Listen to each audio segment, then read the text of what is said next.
Embattled Representative George Santos is threatening to spill the tea. In a Twitter/X space hosted by conservative media personality Monica Matthews, George Santos says he expects to be expelled when the House votes on the matter this week. And this, of course, happened on Friday. Now, he said, quote, "I don't care. You want to expel me? I'll wear it like a badge of honor. I'll be the 6th expelled member of Congress in the history of Congress. And guess what? I'll be the only one expelled without a conviction." For now, just wait for it. Something tells me it's not going to be true for very long. After all, Santos is set to go to trial next September following a federal indictment on charges that include money laundering, identity theft, and wire fraud.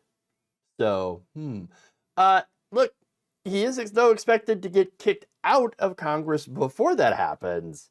And on his way out, he's decided he's going to pull a Madison Cawthorn. He claimed that his colleagues were quote-unquote hypocrites who were regularly cheating on their spouses and barely doing their job.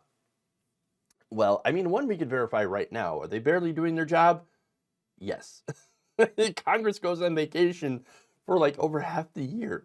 And when they're there, most of their staffers do most of the stuff. So, nonetheless, here's what he said. Quote, "I have colleagues who are more worried about getting drunk every night with the next lobbyist that they're going to screw and pretend like none of us know what's going on and sell off the American people. Not show up to vote because they're too hungover or whatever the reason is, or not show up to vote at all and just give their card out like it's effing candy for someone else to vote for them. This happens every single week. Where are the ethics investigations?" Well, hey, look, the ethics investigations will be there right after the ones that were done, when it came to the allegations made by Madison Cawthorn. Oh, wait. There were no ethics investigations after Madison Cawthorn. But anyway, he got himself in trouble by alleging something pretty similar. In fact, during a podcast appearance in the Warrior Poet Society, he told host John Lavelle, quote, "The sexual perversion that goes on in Washington, being kind of a young guy in Washington, where the average age is probably 60 or 70, look at all these people, a lot of them that I've looked up to through my life. I've always paid attention to politics, then all of a sudden you get invited. We're going to have a sexual get-together at one of our homes. You should come. What did you just ask me to do?" We just asked you to come, obviously. Whatever way you want to take that. And then you realize they're asking you to come to an orgy, some of the people leading on the movement to try and remove addiction in our country, and then you watch them do a key bump of coke right in front of you, and it's like, this is wild. It's wild, all right. I have another term for it. Sexual anarchy. Oh, yeah.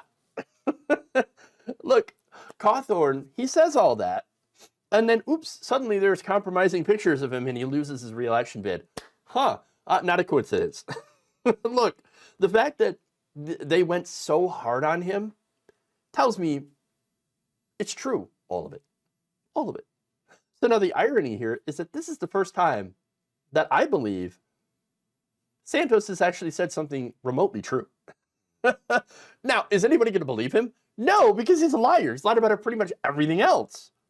And I don't even know if he's actually seen anything. He might just be, repeating the oft-heard rumors of this happening. I mean, do you really believe that somebody invited, Mr. Santos into anywhere where he would know these things or confide in him? I don't know, honestly. But that doesn't make the rumors false. Either way, it's super funny, the fact that it seems like every time someone on the Republican side gets kicked out or gets threatened with some sort of ethics violation, they say essentially the same thing. I mean, here's an example. Ken Paxton in Texas. Now, when he was facing an impeachment trial, he made all sorts of claims, including that the House Speaker was constantly drunk on the job. Look, there's all sorts of allegations of impropriety among conservatives and conservative organizations. I've talked about quite a few of them. Remember Project Veritas under James O'Keefe and the allegations of drunken sex parties on yachts where they allegedly, would defecate on the deck. They call them dumps, big, massive dumps. I mean, it's not even on the poop deck either, okay? That's the worst part about it. No. Okay. Look, none of this should come as any surprise, but again, who's going to believe George Santos? Or should I say Anthony DeVolder, Kitara Ravache? In fact, anyone on the fence about this guy might have just been pushed overboard against him, because if it's one thing that people in Congress hate, it's one of their own, ostensibly, airing their own dirty laundry.